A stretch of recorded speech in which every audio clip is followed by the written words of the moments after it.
Apologies, members. Can you hear us now? Yeah. Yeah. Sorry, the laptop's muted itself again. Sorry, Jack. Sorry. I think they got the gist of it there. Right. If any members have declarations in relation to any reports on today's agenda, can you please indicate now? See no indications, Chair. The declarations of interest forms can be found on the intranet resource and guidance members have. These forms are available in Welsh or English. If you need any help, please let Tom know. Agenda item 3. You will see the minutes attached at pages 5 to 26 of your agenda pack. If you feel these minutes are an accurate record of the meetings, can I please have a proposer and a seconder? If members do not indicate to the contrary, then I will take it that these minutes are approved. Councillor Saith-Rahman, Councillor Tim Bowen, second. Okay, thanks for that. Agenda item 4 is to consider items. Sorry, Chair. Councillor Ken Phillips got his hand up. Councillor Ken Phillips, please. Thank you, Chair. Just a point on the minutes on page 16. I'd be grateful if the spelling of my name could be corrected. It's been spelt with a K. Thank you, Chair. Oh, my apologies. Apologies for that, Ken. Right, let's have a look.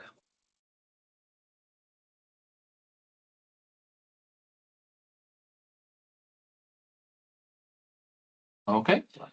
Moving on to part 1 then. Agenda item 4 is to consider items from the Cabinet Forward Work Programme. We have selected item 5 from the Cabinet Work Programme for consideration. And item 5 is the grip bins policy review.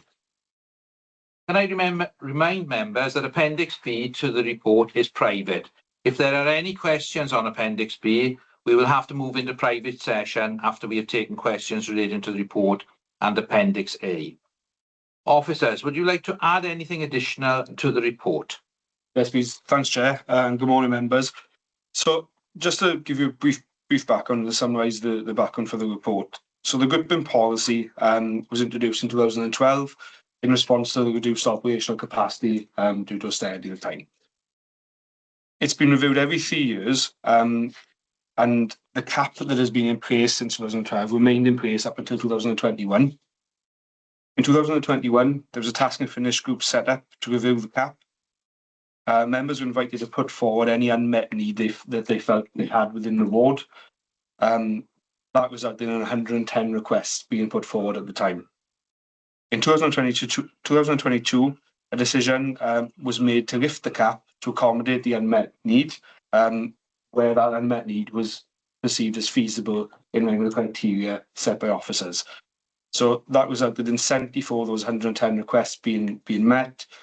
It meant there was an array of 33,000 for capital expenditure, put those in place, and then there was a circa an ongoing £24,000 a year revenue pressure. The cap was then set at the new level of 586 from the previous level of 511. So, to inform this report, officers undertook the same consultation with members as they did in 2021-22. There's been 49 new requests, however, only 4 have been perceived as being feasible. All those 4, out of those requests, the 4 that have been perceived as being feasible are all aligned with new housing estates, and they would align with the current policy anyway. So we'd be putting them in place anyway. So the recommendation of the report is that the cap remains. That we remove the need for a 3-year review based on obviously the current consultation process we went through, and what we are seeing as officers is that we're already saturated at present. We've got a limited resource to obviously maintain these features, but also I think this consultation access has proven that it's difficult actually to put these in all locations that have been requested. So, and then to amend the policy as well to enable officers to review the provision in response to any new development or any significant event or change of circumstance. Thanks, Chair. Okay. Thanks for that. Right, okay, we've got a number of questions indicated at pre-brief, so I'll go straight to the questions now. First question is from Councillor Tim Bowen. Yeah, you mentioned it there, Blair, James, about removing the cap. Is this something you were asking for? you want us to do, or is it is something that we're thinking of? So no, we want to keep the cap. Right. The reason in 2012 the cap was introduced was to stop year-on-year requests for additional bins. The reason for that at the time, and that stance stays the same now, is that obviously the neighbourhood services team, they are the ones who maintain and service those bins. They've got a limited resource, and they undertake obviously multi-skilled individuals undertake a load of different functions. If we to keep introducing new grip bins to the network, it means that first of all there's a revenue pressure, and second of all that it takes them away from delivering other functions that the neighbourhood team deliver, because obviously the increased demand due to the increasing numbers of grip bins. Okay. So, Chair, are we going to make a decision on that today? There'll be a proposer second there on the recommendation, which is to go to Cabinet after. So thanks, Councillor Bowen. Councillor Ros Davis, please.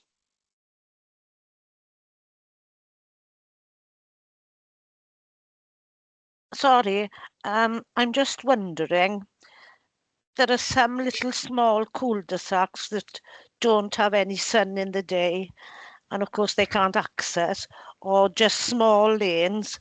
Is it possible to put smaller boxes in those areas, not the big ones? We'll come back.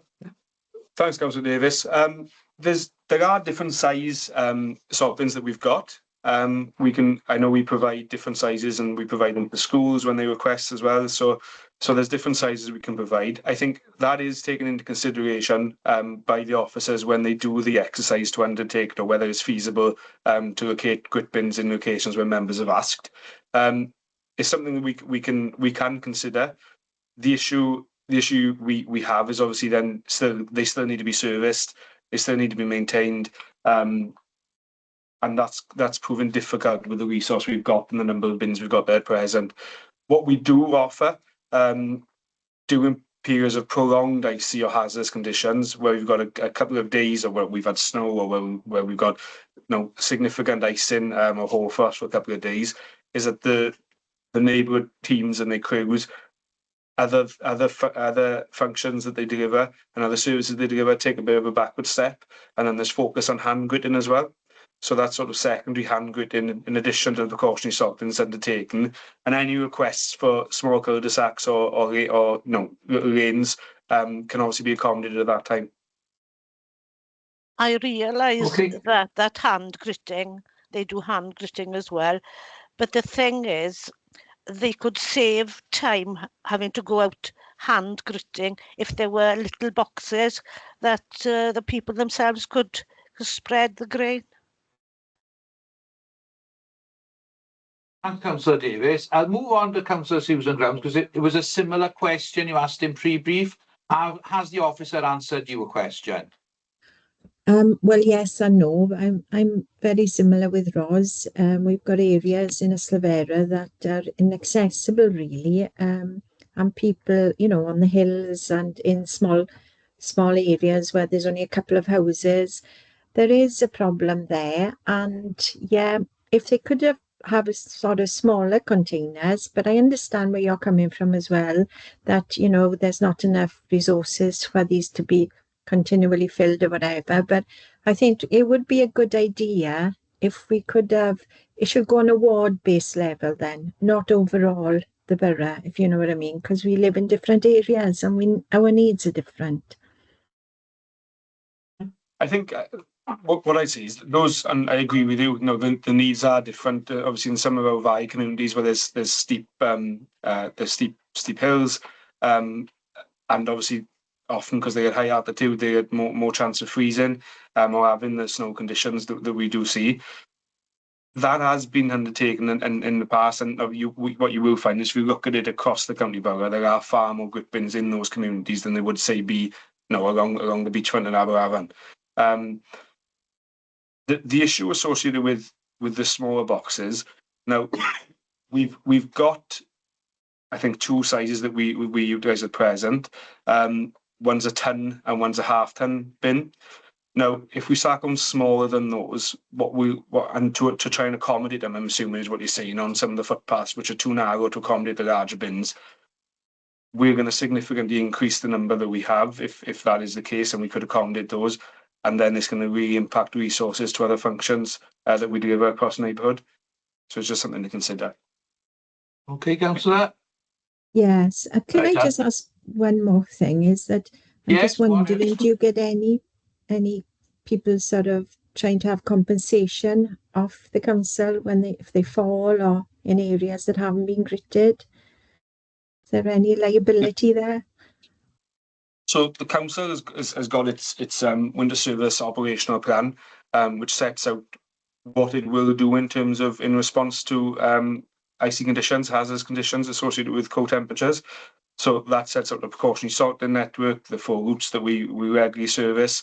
It sets out what we do then in prolonged periods of icy conditions.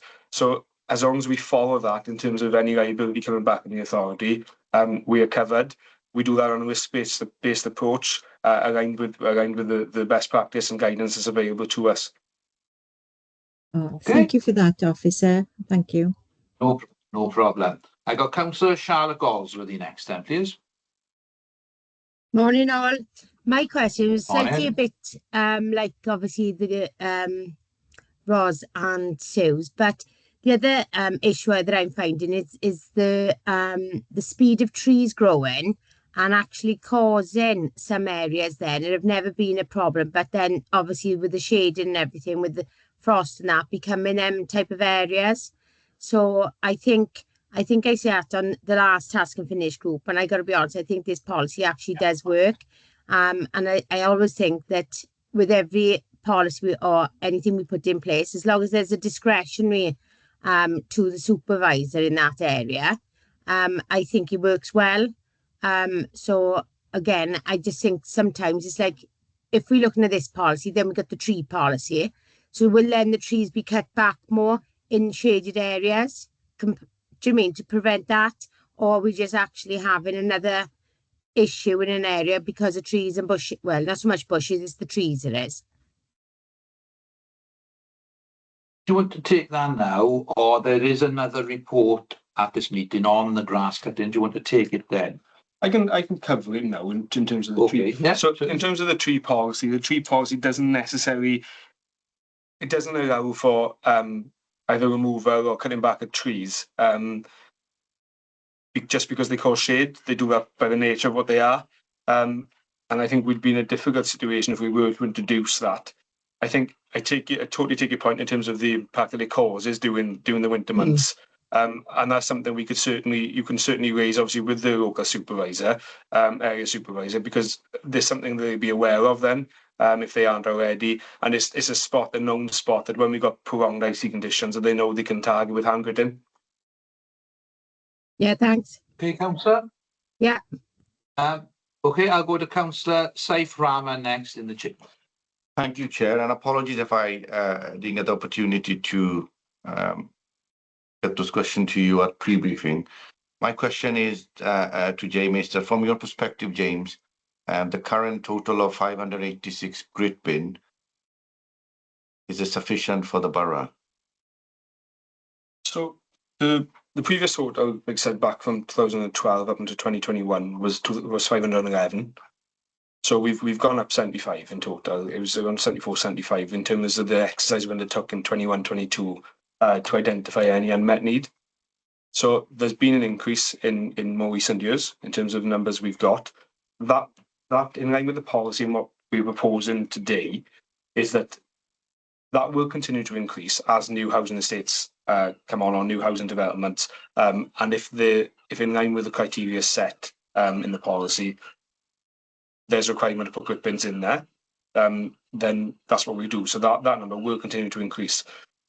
What we're proposing is, and that's the reason it was brought in 2012, was to set the cap, because it was becoming very heavy on resources and the demand, because it's not just the bin be put in place and filled once.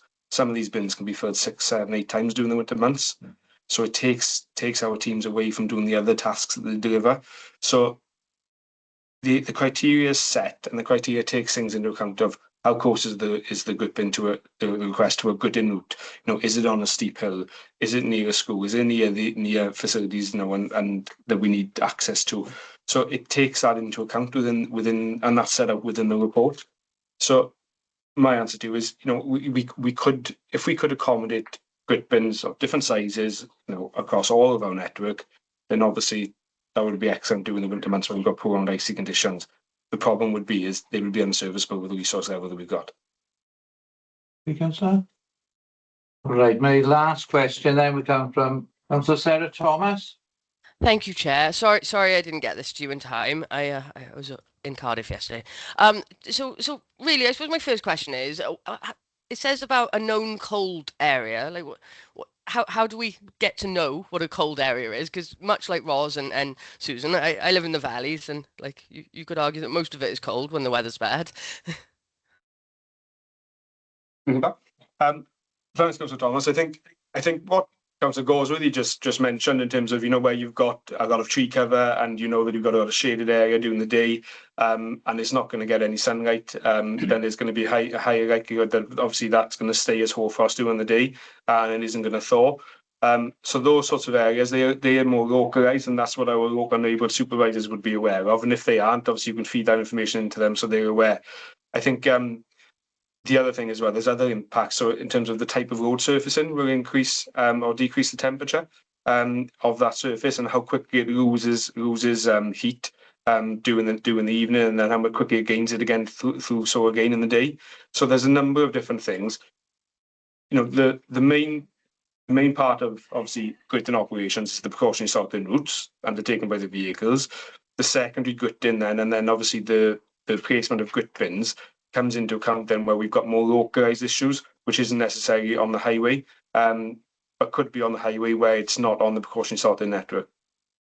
So what I've noticed, sorry, a follow-up question. So what I've noticed in my area is they seem to be sort of clustered quite close together in places, and then there aren't any for quite a large area. So I know that we can move them around and stuff, but I was just wondering if there was some logic to why they're like that. And last question, I'll ask it now. What's the situation with getting them installed on unadopted roads? Because again, I live in a valleys community, we've got loads of them. So if I take the first question, it's probably because of previous requests, and those requests meeting the criteria that's set out within the policy, in terms of where they're located at present. And like you said, you touched on it there, local members, and the policy allows for local members to make a request to remove a grip bin from one area and move it to another area if they feel there's more of a demand and a requirement. And that was brought in 2012, obviously to accommodate any changes that need to be made. So that's something that can certainly still happen. And the second question around unadopted roads, the grit bins that we supply, and obviously what our budget covers us to do is to deal with those adopted highways. So the locations that we are putting them on should be on the adopted network. Okay, Councillor. Just to add, before I go to the recommendation, that a lot of work was done in the last committee cycle on this with the task and finish, etc.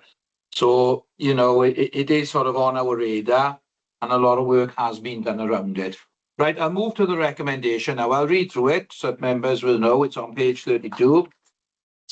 Having had due regard to the first stage integrated impact assessment, it is recommended that the existing policy be continued without any changes to the current grit bin provision outside of policy scope. From the recent member consultation, there were only 4 requests that meet relevant criteria that are feasibly deliverable. All 4 locations are eligible for grit bin placement under the existing policy. The 3-yearly review is removed due to extensive review since 2012 and suitability of current provision. The policy be amended to include a provision that the grit bin stock may be reviewed in response to development, a significant event, or an incident that warrants reassessment of the grit bin provision based on new requirements. Can I have a proposer, please? Can I ask a question? Sorry. Can I ask one question on the recommendation? Yep. Councillor Neath. You mentioned that if we scrap the 3-year review, that any requests for grit bins would be dealt with by a request from the member. Is that what he said? No, so what we are saying, I suppose, is a good point for Cardi. Just sort of members, I think the same. So what we're looking to do, because of this exercise we've just done, the recent exercise we've undertaken, where we've done it to inform this report, to ask members of any further unmet need for in 21-22. 49 requests came back in. Obviously, in 21-22, there was 110, I think it was, requests came in, and we could accommodate maybe 2/3 of them. We're at a point now, 3 years later, where we can only accommodate a very small percentage of the additional requests that come in, and that's because of either footpath width, for example, to allow, obviously, for DDA compliance and allow double buggies, etc., to go past, or for other reasons as well. So what we are saying is, well, at present, officers are bringing this report back every 3 years, as part of the agreement to set the cap in 2012. What we are asking for now is to remove that necessity to bring this every 3 years continuously, because of the exercise we've just undertaken has proven to us as officers anyway, that it's going to be very difficult to keep adding more bins to the network, because the locations where it's feasible to put them, there's already bins there. So the second part of that is, and what we are saying is, and we included within the policy, amending the policy to allow us to review it if there is a change of circumstance, rather than just saying every 3 years, we're going to just do it anyway. If there's a change of circumstance, or there's a request, or a number of requests are coming in because something has changed, there's been a significant event or whatever it is, then we can review it then, rather than being fixed to a 3-yearly basis. So the provision for a member to request a grit bin is go through the officer. So at present, there isn't provision. So prior to this report today, there isn't a provision for that, because the cap is set every 3 years. Right. What we are saying is, rather than go through this exercise every 3 years, I think what we need to be doing is we need to be saying, well, actually, the need now has been met, because it's proven this exercise that we've had, the recent consultation that we've done, has proven that we can't just, that there isn't enough locations which accommodate, the half-ton and the full-ton bin sizes that we've got. So what we're suggesting is, rather than come back with the same report every 3 years, resetting the cap again, I think what we could do going forward is, if there is a significant change of circumstance, which warrants then obviously review, then we will review it. And we can bring that back through, obviously, the governance framework. Okay, right. Can I just ask one thing? Are we voting on the three of them as one? Yes. Yep. There we are. If I can have a proposer and a seconder, please, for the recommendation. I propose. Charlotte, Councillor Goldsworthy. Seconder, Yeah, go ahead. Councillor Latham. Okay.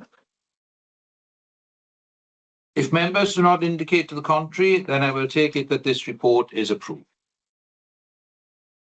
Can't see any indication of the contrary, Chair, so this report is approved. Thanks, Sam. Agenda item 6.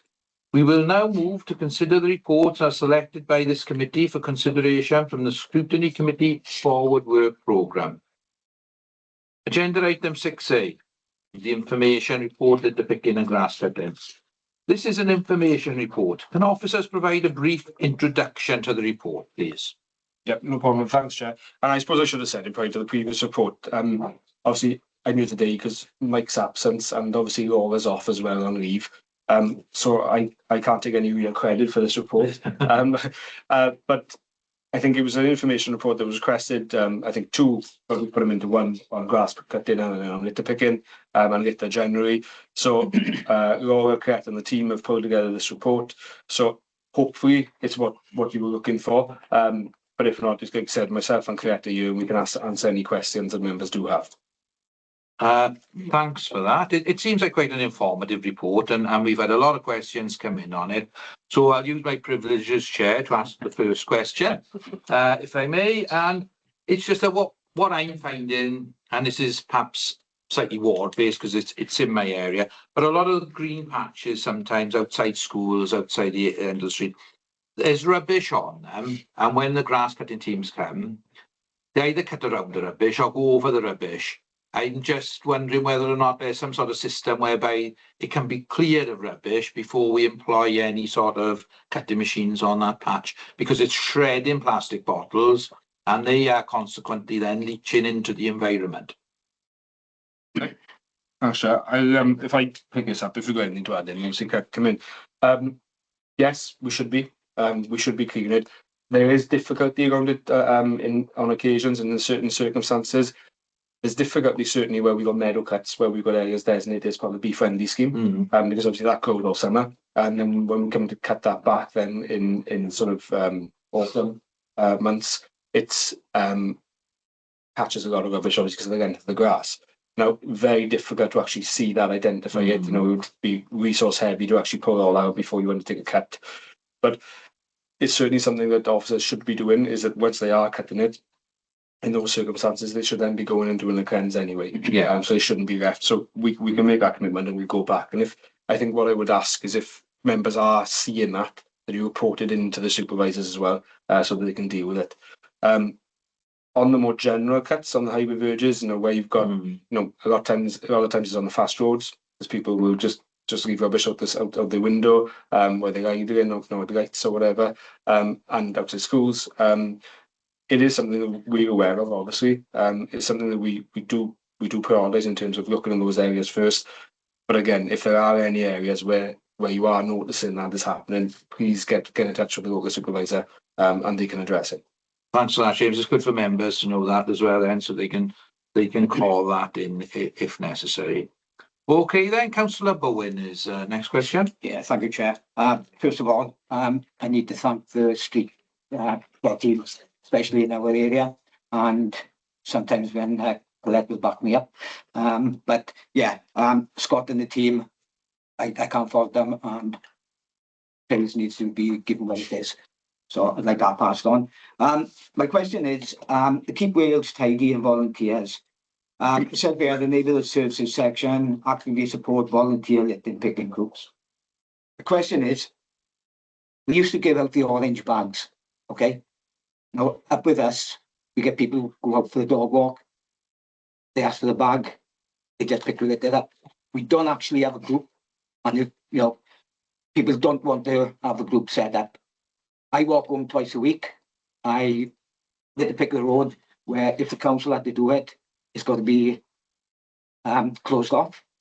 So my question is, why are we taking these things away that we can't have residents who just want to go out for a walk?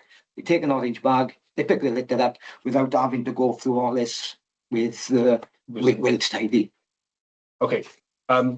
So it's a good question, and I think, you know, it's an important one as well for us today, because there needs, I suppose, to be some clarity around that. So the orange bags were introduced during COVID, because obviously the Keep Wales Tidy hubs couldn't get access. So that was a sort of temporary measure that we put in place to enable that, and it was for people's well-being as well, and as well as the benefit you gain from community litter picking during that time. So the difficulty with that is there's no data collected. So with Keep Wales Tidy and the way they are set up, the way that they are funded, and that's really important at present, they need the feedback, because otherwise they're not going to receive the funding that they require to support community litter picking in the way that they do. So it's a balance, because obviously we want community litter picking because it's a positive thing, but we do need Keep Wales Tidy need that data to be able to fund it. Otherwise, the council will need to fund something themselves. And what the council haven't got in place is what Keep Wales Tidy do have in place is around insurance. You know, whether that's for a litter picking hub or whether that's for the individual, they're covered then by the insurance if it's done through Keep Wales Tidy. I understand the point in terms of someone's walking the dog, you know, they don't want to feed that data back. But it is crucial, and I suppose it's a plea from me to you as members, that if you are having those sort of that pushback, because they don't want to use the Keep Wales Tidy red bags and they want to just have the orange bags, which there's no sort of nothing attached to it, is it? It's just, you know, you do it, then it's difficult because we do need that data. We Keep Wales Tidy need that data to survive. and to be able to offer that service going forward and provide that provision going forward. So I think I understand where individuals are coming from, because they do a fantastic job, and I think, you know, those who do it, you know, I quite often take my kids out and, you know, we go to the woods at the back and we'll do it, and it's you know, you get a sense of community feeling, isn't it, when you do it, and you've got a sense of achievement. So people who are doing it, and we should be extremely grateful for, and we should be thanking. It's just that there is rationale and reasoning behind it, insurance being one, and the second thing being to make sure that this funding carries on going in to keep us tidy, to be able to carry on with that division going forward. And can I just come back in on Yes, certainly. So do you have to set a hub up for Wales Tidy to supply you bags? Does it have to be a group as such, or can someone as an individual set it up and then distribute the bags out to the residents? I believe you can set yourself up. Say you wanted to set yourself up as the hub, or the community champion, and then people would come to you then and pick the kit up from you. Obviously, there's a responsibility then for recording the data on what's been collected in the area that's been collected.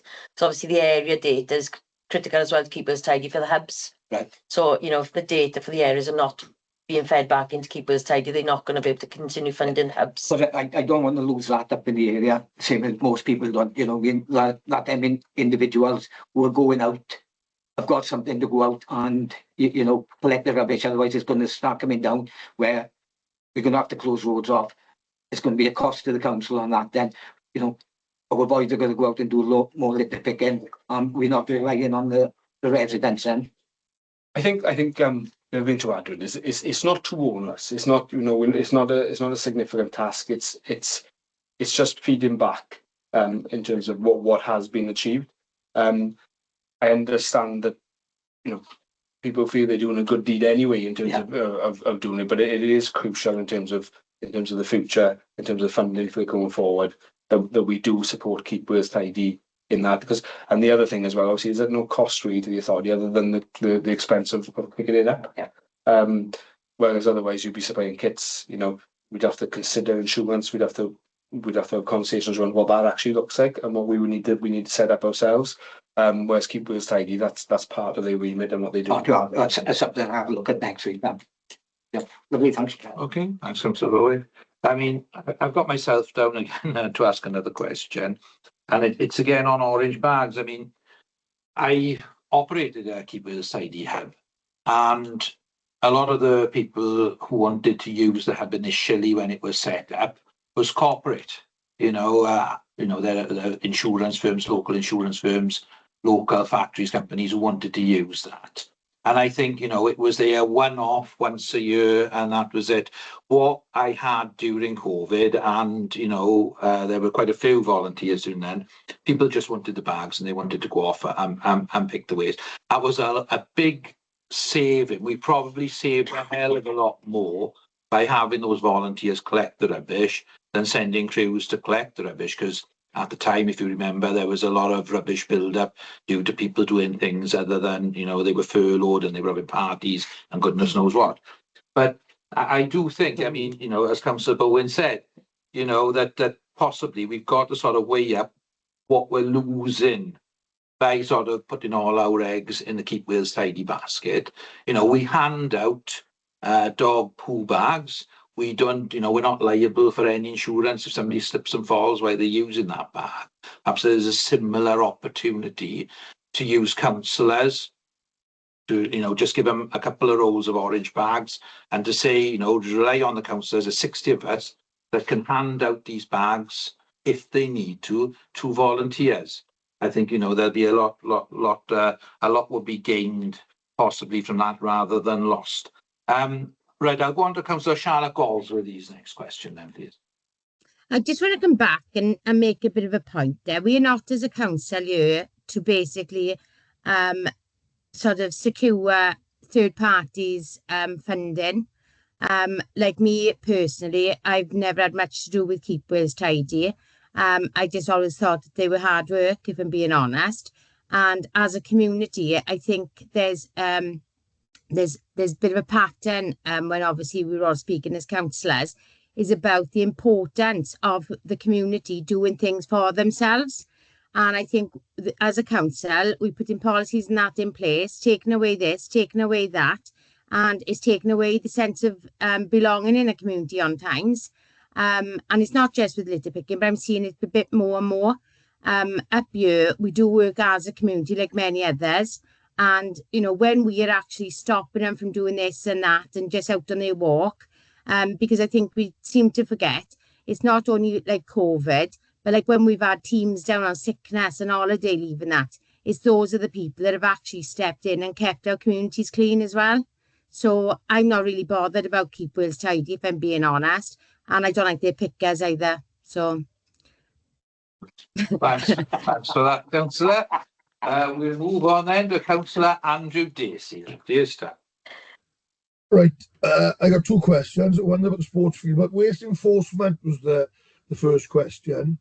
There's retail premises that constantly litter, and we've sent people there to have a go at them. But have we had any enforcement issues or people getting mixed up? Sorry, but right, have we spoke to these premises, and can we have any feedback for some of these premises that absolutely disgraceful? Bagler Moors, there's one there that constantly leave cardboard and paper out. The people that litter pick on Bagler Moors are brilliant. There's a team of them, around 2 women and 1 gentleman that goes out every day. They get really fed up with this particular place. I've sent people there, or I have made people aware of it. I wonder if there's any feedback about enforcement on these places. Take that one first, James. Yeah. So the Councillor Dacey, thank you. On Bag and Moors, I'm assuming there's a business down there saying that they're not disposing of the waste correctly. Is that right? Can I mention it, didn't you? Or have we got to be private to talk about this? Councillor, what I would say is I'd give a broad outline of where the business is, but I wouldn't say any names specifically. But as I say, you could describe in detail where it is. Well, Aberafon Road is called, which the premises backs onto, and it regularly puts cardboard and paper in cages, supposed to be, but they don't do it properly. It's blown all over the place, it spreads all over the moors. It's the same company all the time. I have expressed concerns with these in the past. People have said they've been there to warn them. But we need feedback for these people, because they say to me now, unless something happens to them, or they don't do it, or they do what they're supposed to be doing, then they will stop doing the collection, and then God help Bagler Moors, it'll be a hell of a mess, because the 3 that go down there are fantastic. Okay, I'll bring the officer back in. Okay, thanks, Councillor Dacey. Well, I think what I suggest is if offline, you can pick us up with Colette. And then she can arrange, obviously, for the waste enforcement team to be in touch with that business. And what we'll do, because I think you're right, communication is important, is we feed that back through yourself, and even maybe meet the group as well to go and do the litter picking. Because, like I said, certainly the last thing you want to do is to sort of put them off from doing, obviously, such a good job that they do in the present. You do have a second question, Councillor Dacey. Right, the other question is sports fields. The prices for the grass cutting, the line marking, the verti draining, and the herbicide treatment you got written there. Have we got a price list, or because I know there's a lot of sports grounds in the area that take on their own work now, and they need to have the money's funding is running out, and there's a lot of less sponsors about due to the condition of the steelworks and things. So are we competitive, or is this could be a potential money maker for us if we're cheaper than competition? Have we got a price list? Yeah, thanks, Councillor Dacey. Yeah, we do. We offer prices associated with the cutting of the fields, verti draining of the fields. We offer pricing for initial marking, where there's no marking whatsoever. Usually, obviously, for the summer. Then we offer pricing for marking, over marking as well, which is a quarter of the cost of the general marking. Yeah, we are competitive. We do a lot of different fields. I think what we have got is we've got a limited resource, and we'd have to consider, obviously, our core business as well, in terms of resource that we can put into doing that. But yeah, it's certainly we've got a list of prices that are available to any sports organisation that want to come in and ask us to do that. And Phil Davis, you know, who all members will know, is still leading on that within Caret's team. So Okay, Councillor. do I email Phil Davis and ask him for a price list then and then if people ask me, I can tell them what they are. Yes, yeah, that's right. Right, Okay, thank lovely. you. I got Councillor Caroline Lewis next, please. Hi, morning everyone. Having listened to what everyone has said about keep Wales tidy and litter picking, I just wanted to come in on something. Is that okay? Certainly. From my perspective, we do have a litter pick hub in my ward, and I would have liked another one because the area is sort of split into two villages, but I couldn't because they would only give us one. So that was an awkward one, and it's based in our post office. I really think as councillors, we really need to push the Wales Keep Wales Tidy hubs. I agree with Charlotte, the pickers are rubbish compared to ours. But we need to push it. At the end of the day, there's the risk assessments in place. The bags are stronger.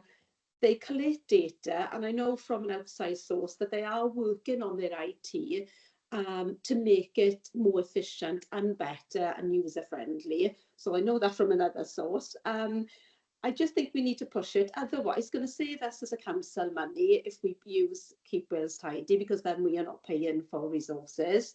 And it's already set up. It does need tweaking, it's clear. I have fed back information to Laura Owens because I can't log my hub, and they tried to take it away from our community. And every time we do a pick, I write on the form what I have found and any other information. And I keep saying, can you please put Kilfrew down as a litter pick hub? And they still haven't done it. So that they need to do some work as well to make it easier. And for those residents that struggle or can't log, I've actually devised a step-by-step guide for them in picture format, so that when they go on, it is, I think it's simple. Maybe it's difficult for others, and if they can't do it, I say, oh, send me a message and I'll log it for you, because you can just put down you're a resident, so it's not difficult to do. And I think, you know, we use it in our local school and the hub, and I think we should really be promoting it. If we had an alternative in the council as NPT litter pick hub, great, but we don't. So I think we're going to have to go with this.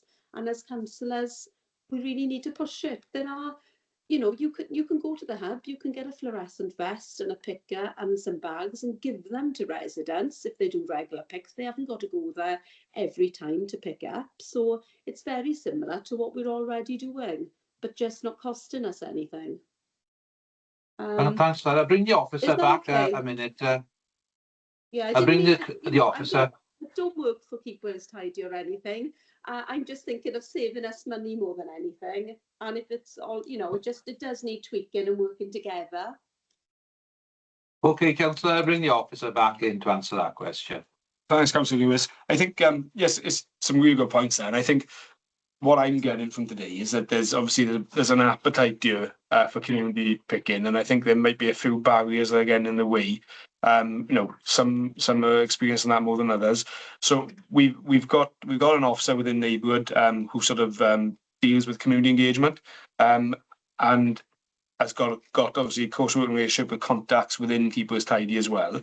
So I think what we'll do, I think it's only right that we do, is that we'll go away as an officer team within neighbourhood, and I think we'll undertake that sort of like a mini review of what it takes to get a hub set up, what the information is required to feed back to Keep Wales Tidy, and then we can feed that back ourselves and work closely with them. Now, if it is showing that it is going to be difficult, then we do think it's going to have an impact in terms of preventing people from taking up, you know, doing community litter picking, then that's something that we can consider ourselves and maybe bring a future report back. Okay. Yeah, that'd be useful. That'd be very useful. I think, okay, Councillor.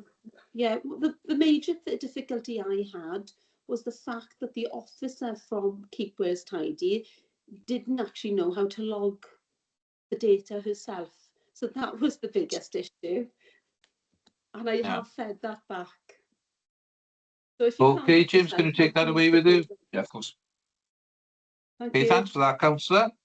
Councillor Susan Grounds next, please. I'm not sure if she's gone off. She said Oh, she you had to dropped go off, is it? No, she said she had to leave at 10:45. No, I'm still I'll- here. Sorry. Oh, so there we are. Councillor Grounds. All I There we are. wanted to Are you there? sorry about that. It's just all I wanted to say that I find that the litter pickers in my area are the unsung heroes for the council, and I just wanted to say, could we recognise them sometimes? You know, even with a letter from the council to say thank you for this, or is that making us? How can I say, if we recognise it, we might have to pay them or something, I don't know. But the majority of people in my area will go out and do it on their own back. And I don't know if, well, they must enjoy doing it, but I do feel that without them, there's going to be a lot more mess around, a lot more rubbish left. Thanks for that, Okay. councillor. And just to add to that, I know Titanian do the tempo credits, you know, whereby they Right. reward volunteering with them to do that. I wonder if there's something that the council could look at with that scheme, possibly. I think that as well is a good point, and it feeds back to why it's important that everything we do is logged. Because, you know, if it's been very difficult for us to thank people and to obviously show that recognition for what they're doing. If it is just being done by dropping orange bags to members and then they just being handed out. So I think that I think it needs to form part of that sort of menu review that I was talking about, you know, in response to Karen Lewis's question. So I think that's something we can pick up. Okay, I know as well, and perhaps it's a shout out, but the mayor does his awards as well for people who excel in their community service. You could always forward a letter as a councillor Yes. and include them in the recommendation. Oh, Okay, thank you. Councillor Ros Yeah. Davis next, then please, Stan. Regarding what Susan just said now, I think she's referring to volunteers who work with My Green Valley that's been set up from Pontardawe. I know they go up as far as the Slivera, and of course they do a lot of work, and I know that some community councils have given them grants for litter pickers and bags, etc. So I think, is that who you're referring to, Susan? Oh. Okay, Ros, well, as I say, so Anyway, it's Sorry, an Ros. excellent. I'm sorry, I'm getting ready to go to work. But the thing is, yes, we spoke about this, Ros, and Yeah. you enlightened me a lot about what is going on. The only place I'm a little bit concerned about is the ward in Cwmllynfell, Right. which I wasn't I'd sure. have to look and ask up there, because I don't know how many people are, you know, if they have got these bags to go out and to pick up there. I'm not sure.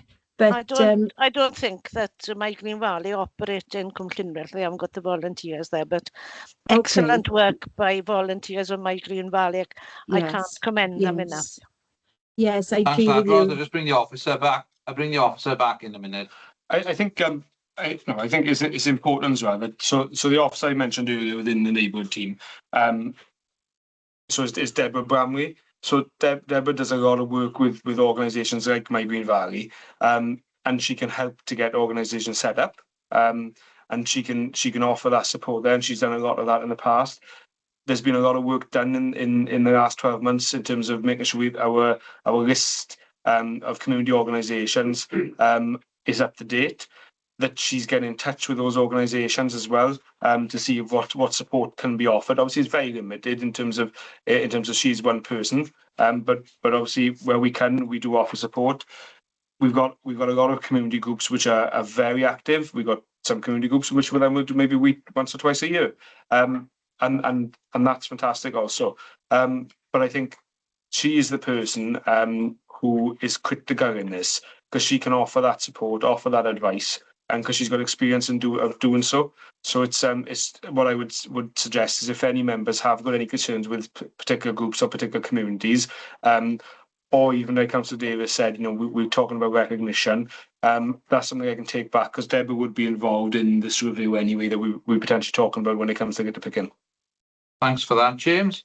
I've got Councillor Galsworthy next, then, please. I just want to confirm, so there's been a lot of mentions today about the cost, and if, like, I think all councillors will agree that the litter pickers who go out regularly in our wards are the same people, and they're the ones that do it for all different types of reasons on their own, just walking, mental health issues, whatever. But I think, you know, when we come to about the cost, it's we pick the rubbish up of keepers tidy. So whether or not, you know, whoever's doing the picking is actually, it's being picked up by us anyway. Well, if you're on about recordings and things like that, I'm sure now with the My Neath Talbot app as well, there could be something which is quite simple, you know, for those who want to do it, you know, can do it. But I think just, you know, I think there is a bit of a, you know, all councillors have said about the great work that you know, they are the key people. They are the same people that do it week in, week out in our wards. So I just wanted to confirm about the costings, because costings have been mentioned a few times, and it is us that actually has the biggest cost of all that. And for the price of a picker and an IVIS, that's a very little amount of money compared to actually the work that they do. So I just want to mention that. Chair, do you want me to come in with my next question now or not? Or do you want me to wait? The one about the cutting, is it? Yes. Yeah. The one about the verge cutting, yes. Yeah, that's it. So yeah. So basically, I'm just looking now. It's like we've got obviously on the document report about the 1 meter cutting, and there's some areas I believe that we should be doing, say, 2 meters or 3 meters cutbacks, especially where brambles are concerned, because as soon as they are being cut 1 meter, they basically are cut, you know, growing back, and then we're asking supervisors to come back to them areas. So I'd like sort of like a discretion to the supervisor to be able to cut back more than the 1 meter in certain parts of the ward, which are obviously those, because it's cost effective for us, and it makes sense then that obviously we're not getting the crews back to the same areas. Okay. Yep. Thanks, Councillor Galsworthy. So all those agreed cuts, which, you know, in terms of these swales, you're talking of 1 meter or 2 meters, are all linked obviously to the Be Friendly campaign in terms of the way we manage grass cutting for biodiversity. So there's a monthly meeting set up with neighbourhood supervisors and the neighbourhood project team on this, with our countryside and wildlife colleagues, who then manage the Be Friendly element, and they do the reporting back on square meterage, etc., that's been used to enhance biodiversity. So anything that is agreed as a potential site to be dealt with and managed in that way is obviously agreed then with the local members. Now, if the local members are concerned and they want to amend that, then that team can facilitate that. So what I'd suggest is, if there are any specific occasions where you think it would be more beneficial to cut 2 meter swales rather than 1 meter, and obviously there's rationale behind that in terms of your thinking, then feed that back to your local supervisor, who can feed it back into that monthly team meeting that they have, and they can make that amendment, because I think it's part of our duties associated with the Council and Wildlife team and the biodiversity duty plan and things that we have. They've got to report that information, and obviously if we increase in that, so be it, but it just needs to make sure that information is correct. Yeah, thanks for that, James. Thanks for that, James. If I can just come back, it's none of the Be Friendly places. Can you hear me? Yeah, it's none of the Be Friendly places. Come on, it's not used to you not hearing me. Yeah, it's none of the Be Friendly places. I've been very good supporting the biodiverse teams on the Be Friendlies, and had some stick on social media, etc. But no, they're definitely not Be Friendly places. Okay, so if they standard verges then, Councillor, so what are we doing? We only cut in swales, and we're just leaving the centre go throughout the whole summer, or yeah, it's like say for instance the Sutton cycle track. It has hell of a lot of brambles and everything coming, and then with the growth of the trees, the bushes and everything, it actually comes over pretty quick. And then I'm always phoning the supervisor, can you trim it back, trim it back? Well, if it goes back, you know, say 2 or 3 meters, then it takes a lot longer to obviously come over. That's what I'm saying. So it could be, say, 1 cut instead of 3 cuts. Apologies. I thought you were referring to the sways that we cut them, we leave the grass grow beyond that. No, Yeah, no. look, if there's any specific issues like that within obviously the ward, speak to Scott, as you mentioned, the local zone supervisor, and then we can see what we can do associated with that. Yeah, in fairness, Thanks for that, he James. does do it. And just to say on that, you know, there is a good point made there that, you know, we are out doing it. So we might as well just look at extending the meterage of the cut, because it saves then in the longer term.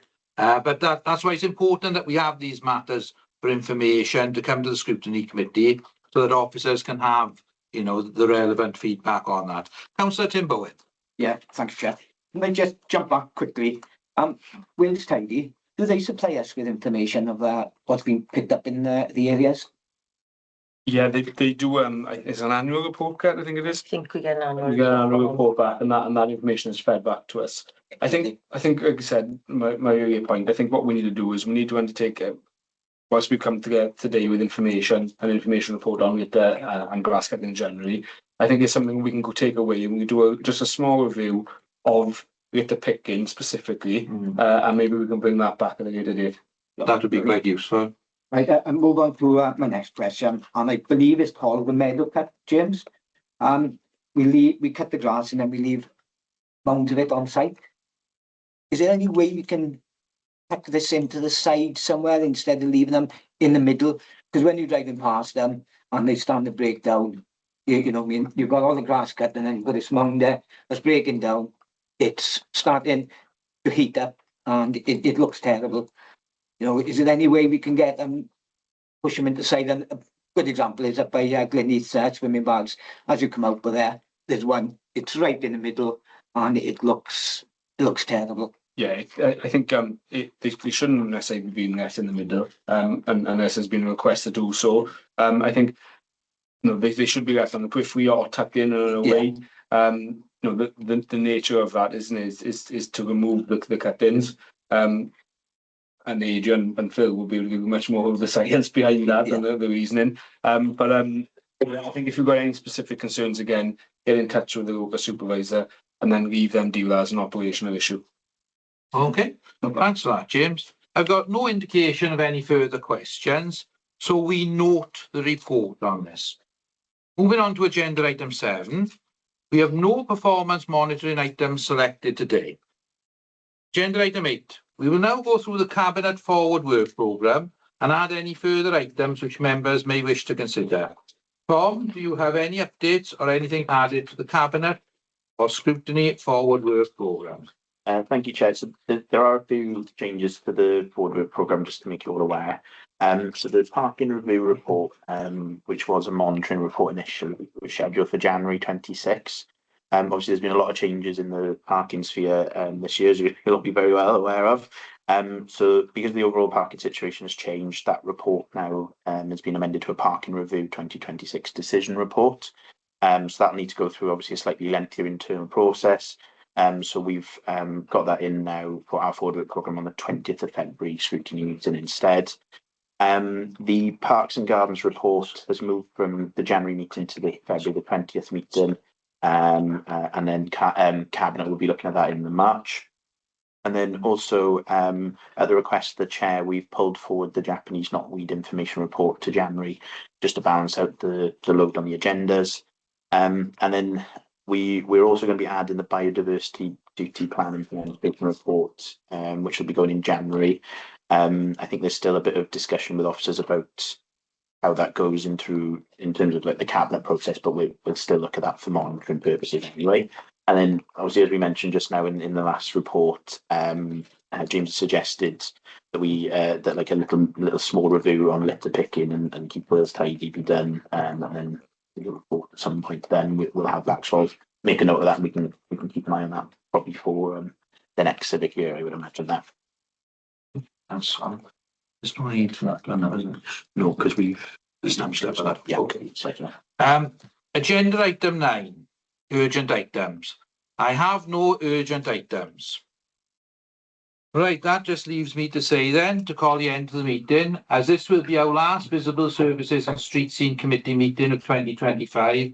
All that remains is for me to thank you all for your excellent attendance throughout the last year, and for me to wish you all a Merry Christmas and Happy New Year, and I'll see you all in January. Thanks. Diolch pawb. Cheers, Rob. Nadolig Merry llawen. Christmas all. Merry Christmas. God willing. Merry Diolch yn fawr. Christmas. So it's not, James, it's not started week. No, so what we've got